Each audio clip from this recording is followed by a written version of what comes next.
Hi again, it's Jason from Fraser Valley Rose Farm, and today I wanted to talk to you about peat and sphagnum. Now, peat is what you see here as one of the ingredients in this potting mix. Peat and perlite are the two main ingredients. Peat is the brown stuff, and perlite is the white stuff in this. And the other one I want to talk about is sphagnum. Now, the two topics are related. Sphagnum is this moss material here. Usually comes in a dry bag like this, and then you rehydrate it, and you'll usually see it used as a lining in hanging baskets, but it can be successfully used in propagation as well as other projects. Now, as I get going here, I have two things I need to talk to you about.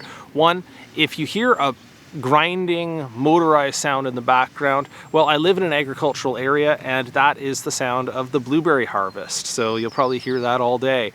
Second thing I want to talk about is the comments that I get on some of my videos, and as I go into a topic of peat, I can hear them. I've seen them recently with people saying, don't use peat, stop using peat. And although I do invite comments on my videos, so this is really mainly my fault, I find that to be among the most useless class of comments.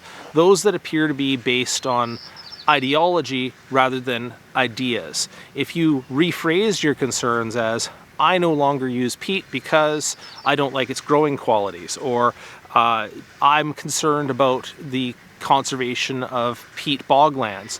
Those would be valid concerns and worthy of discussion, but just simply jumping in with the more judgmental and pointed, stop doing that, don't use that, it's kind of useless. So I'm going to go into that topic a little further in this video here. First, I want to talk about the growing qualities of these two mediums and why they're valuable for growing plants, but then I definitely will do a deep dive into the sustainability issues around the extraction of peat from the boglands. As mentioned, peat's main use in horticulture or in growing plants is as an ingredient in a growing medium for container grown plants like this one here.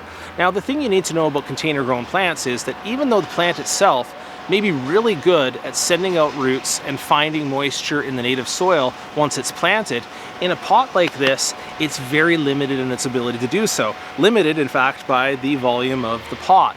So what you put in there is really important.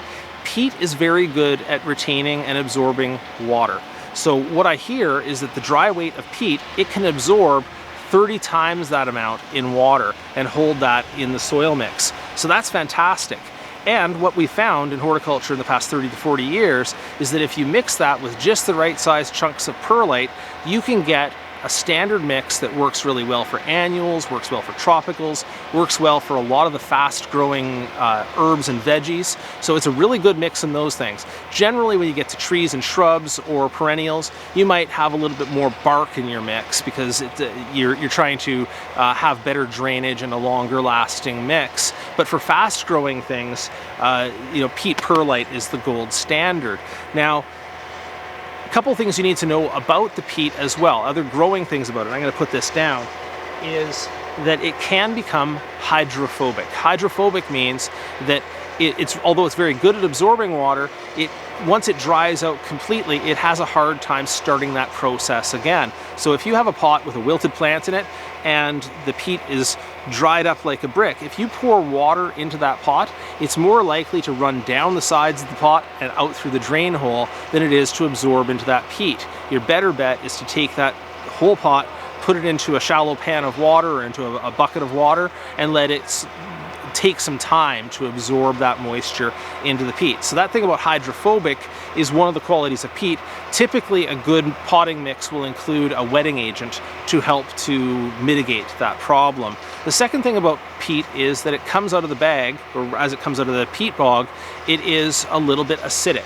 So some plants like acidic medium, but most plants would like something a little bit more towards neutral. And to that end, when they're building that potting mix, another thing that they usually add in is a little bit of lime to neutralize the pH. So there you have the four basic ingredients of a potting mix, and that go into most potting mixes is peat, perlite, wetting agent, and lime, sometimes mixed with some other wood bark or composted wood bark, also to bring down the cost, but also to bulk it out a little bit and to have some of those longer lasting chunks in it. So that's what it's used for that way. Now let's talk about sphagnum.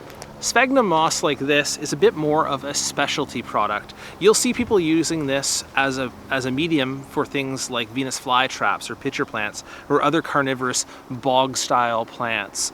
You'll also see this as the outer wrapping sometimes of hanging baskets because it tends to hold a lot of moisture. It becomes a great store of moisture, and it looks kind of good there too. I've heard it is a superb medium for propagation, but you wouldn't want to grow things in it over a long term because it tends to hold a little bit too much moisture. It is the medium of choice for air layering propagation, which I'll be trying it for shortly. So it is a useful product, but it's a bit more of a specialty product, but very attractive as well. Let's get to the heart of the ecological issue here, because as a growing issue, peat is a no-brainer. It's not really a debate. It's a useful growing medium. You can use other things, but it's a useful one. It does the job it's supposed to do. It's locally plentiful. It's inexpensive, and as long as you keep in mind that it's a lower pH, so you may have to use some lime in it, and also that it can become hydrophobic, you're good to go. You know what you need to know to grow in a peat-based potting mix. The ecological end of it is a little more complicated, and this is where most of the objections are raised. So I'm going to go into the background of it really quickly here. I'm not an ecologist, but I understand that sphagnum moss, which is similar to the stuff you saw me display in the bag there and rehydrated, that when it's living is one of the top layers, one of the dominant plants in the top layer of a peat bog.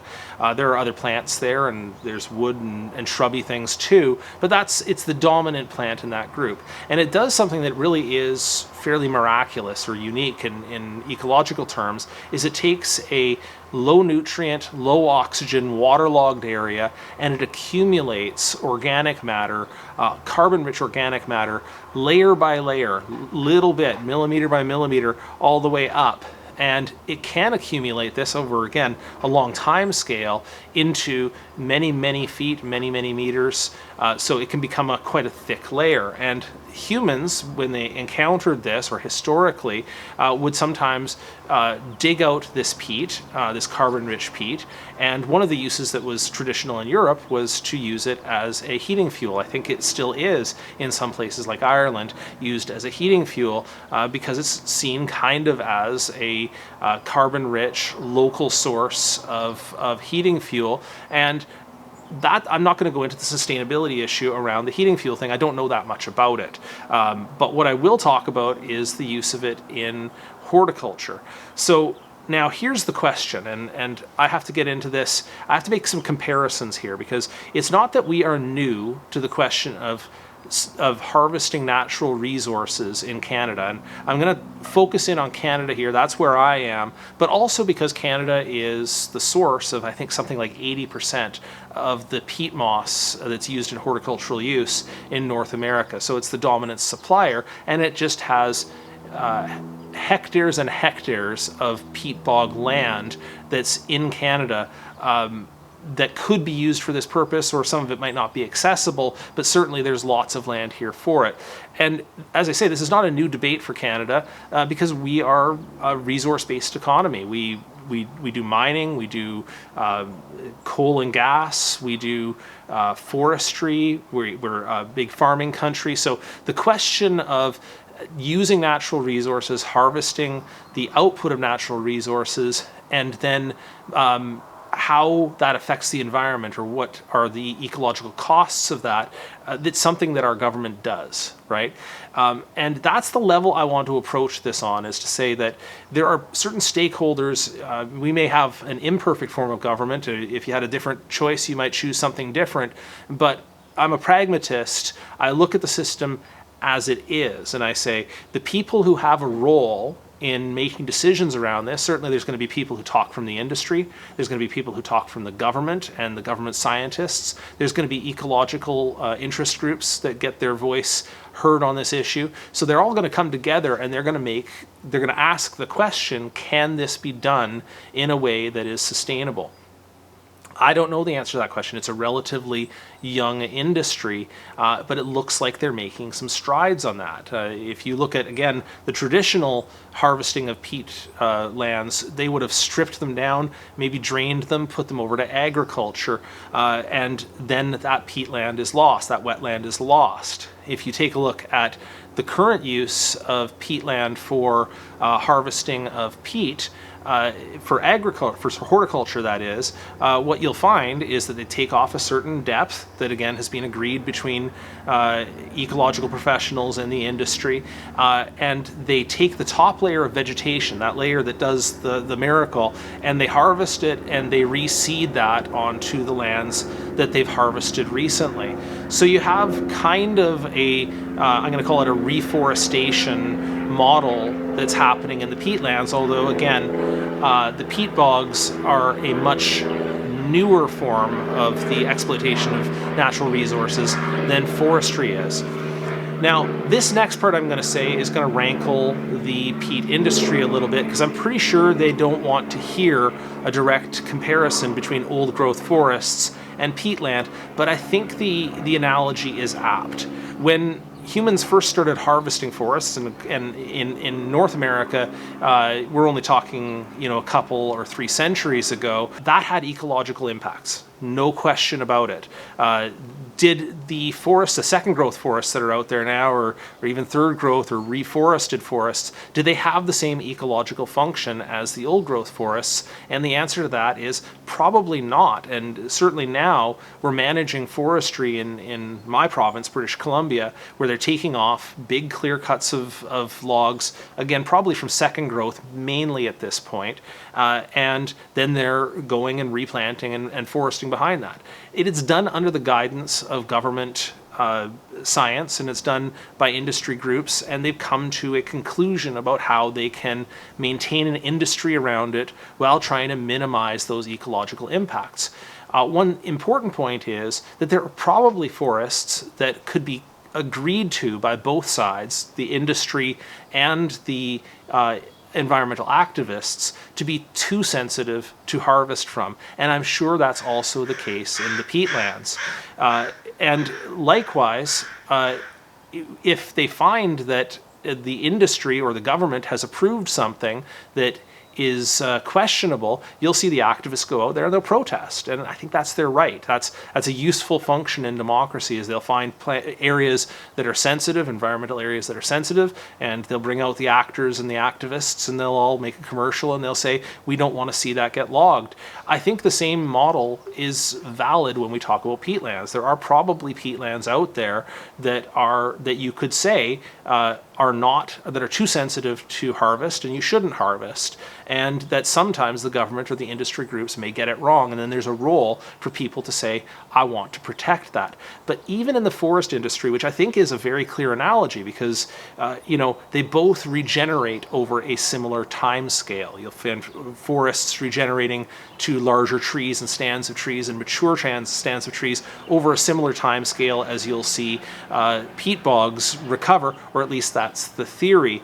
So even when it comes to the forestry example, you will not find too many activists even and environmental campaigners who will say there should be no forest industry. And that's where it gets ideological here, and that's where it rankles me on the peat debate, is that you'll hear people say, don't use peat, stop using peat, you shouldn't use peat. But you don't similarly hear other people saying you shouldn't use wood at all because we have concerns about the harvesting. People use wood in North America for the construction of their houses and for many, many other things. We don't say don't use technology because there's mining that goes on for rare earth elements in China that we can't manage the environmental impacts of. So I think it's a little bit extreme to go to that far end of saying don't use it, it shouldn't happen because we have concerns about it. I think you express your concerns and you move forward, and then you look at the facts of the matter. And I want to take a little bit closer look at the facts of land use in the peat bogs with some of the numbers that I've been able to gather. So I think it is important to put all of this into scale and into the context of the land available. And I'm going to put these numbers up on the screen for you just so you can review them as well. But the forestry industry in Canada has a total forested space of 347 million hectares, which is a heck of a lot of land. And the harvest every year takes off about 0.5% of that amount. In comparison, peat has about 113 million hectares available or growing, and the total amount taken off, not per year, but total, is 0.03%. So a massively scale difference between those two things. By comparison, forests are robustly harvested and peatlands have hardly been touched. And overall, the impacts on peatland by a matter of massive multitudes of scale, the threat is much, much larger from the land being taken out of wetland use to go into agriculture and to go into housing and to go into development, rather than to go under management for the harvesting of peatland. In fact, I would make the argument, and I'm making it here, that placing that land under management for harvesting is a protection to it, rather than having it be allocated to redevelopment into other industries. One other point I will make is that the Canadian peat industry, I'm not speaking for them, I'm not apologizing for them, but they are working with conservation groups to try to make their practices more sustainable. I'm going to link an article below this that's written by the Canadian Wildlife Federation. That's hardly an apologist for resource extraction industries, and they will talk about how they're working with environmental groups and the industry to meet obligations under international treaties for the protection of wetlands. That's all I have to say on the topic here. I don't want to overblow the issue. I don't want to make this ideological. But what I do say is we need to take a sensible approach on this and understand that as far as it goes, the horticulture industry is the least of the threats and may actually end up being a force for good on the conservation of wetlands. Thanks for watching.